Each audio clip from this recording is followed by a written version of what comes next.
I said this on the channel last year and I talked about it. I warned you men that there's a rise in STDs and HIVs in the Philippines. Remember this, you are not the only ones sleeping with these women. They come from all around the world to do exactly what you are doing. Every single man is on the same sites as you are: Tinder, Bumble, Badoo, OkCupid, Pina Love, Filipino Friendly, and whatever else site there might be. They're all on the same sites as you are.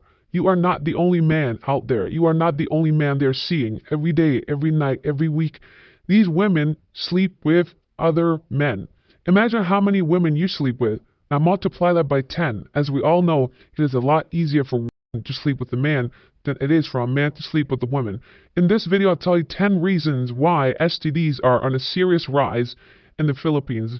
As mentioned earlier, I covered this last year, but it seems to be getting out of hand completely in the Philippines, and it needs to be stopped and controlled, and you need to be aware before you get diagnosed with something extremely severe and serious, more than just a scratch or an itch.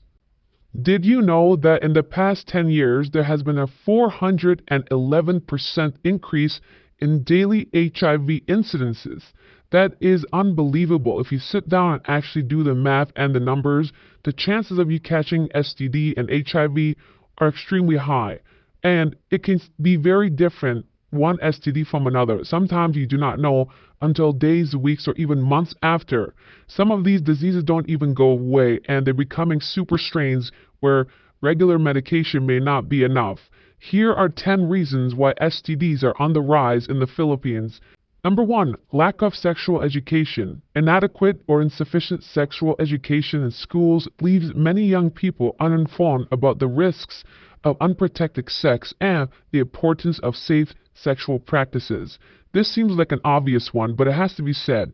The school system is horrible in the Philippines. They do not teach humans and students what they need to know in real life world.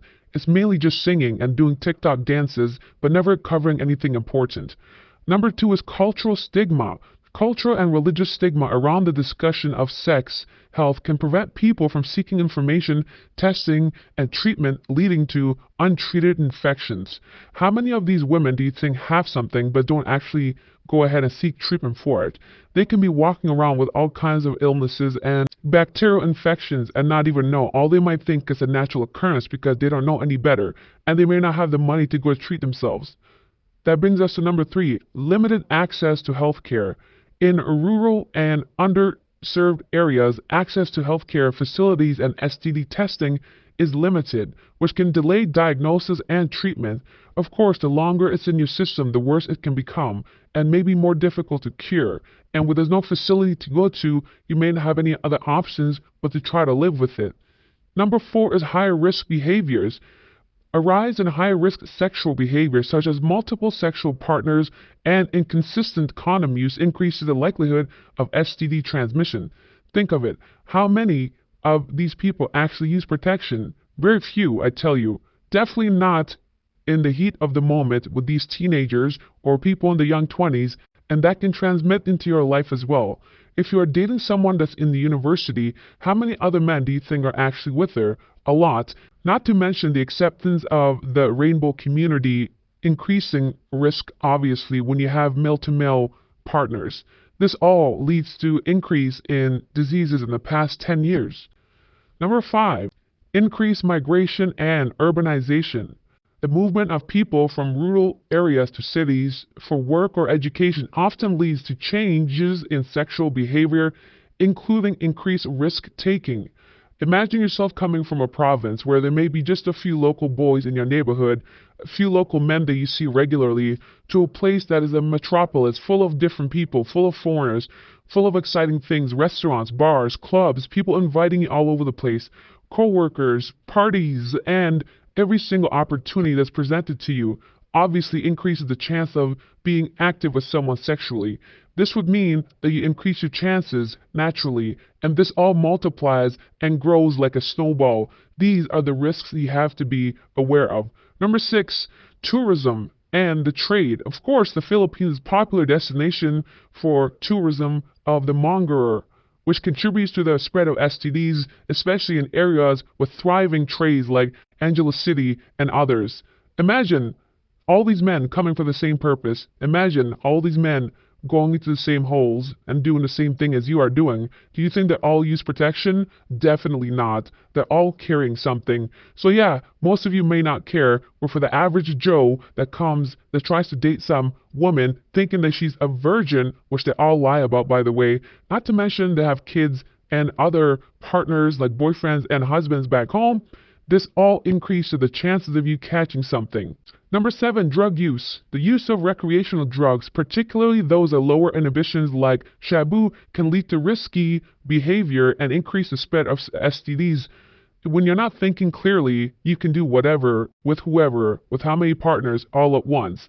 This is one that doesn't get mentioned often because it's taboo, but how many stories do you hear of people being on shabu, being arrested, spreading it? Now imagine all those stories you don't hear. Imagine all the ones that use it regularly on a lower amount. They don't spread it or try to distribute it. It's for personal use. That means these women get around. Number 8, low condom use. Cultural attitudes and lack of education regarding condoms contribute to their low usage, increasing the risk of STD transmission. Could you imagine local Filipino people using condoms? Never. They would not even think about it. It's just the way the culture is. It's this island vibe where they don't think for tomorrow. All they think of is today and short-term pleasure. Number 9, insufficient public health campaigns. Public health campaigns may not be reaching all segments of the population, particularly marginalized groups, leading to gaps in awareness and prevention. When was the last time you saw a health poster or some kind of billboard or some kind of advertising promoting healthy lifestyle? I promise you, I guarantee you, not anytime recently. Number 10, resistance to testing and treatment. Fear of discrimination or judgment may deter individuals from getting tested or seeking treatment, allowing STDs to spread unchecked. How often do Filipino people bully each other? How often do they gossip? How often do they make fun of each other for their skin color? Could you imagine if they found out you have an STD? These are real life situations that Filipino people have to go through, and these are the reasons, plus many more, I'm sure, reasons why there's an increased rise in HIV and STD in the Philippines. I make this video not to make fun of the people of the country. I'm making it for you as a foreigner, as a tourist, as an expat, so you are aware of this, that it's not just a place where it's only paradise. There are serious risks to your health and to your life when you come here. It's not just your bank account that gets affected or your emotions, but as actual physical damage and physical threat to your well-being. Keep these things in mind before coming to this country. Do not let other people tell you otherwise, because that is simply not true. I've talked about this before, and I'll keep talking about it so I can save as many men as possible. Regardless of how many times they try to take this channel down, I'll keep coming back and keep spreading the truth, because you deserve to know it is not fair for you, it is not fair for me or for anyone, and I'm hoping that one day this country can become better, because I know it has the potential.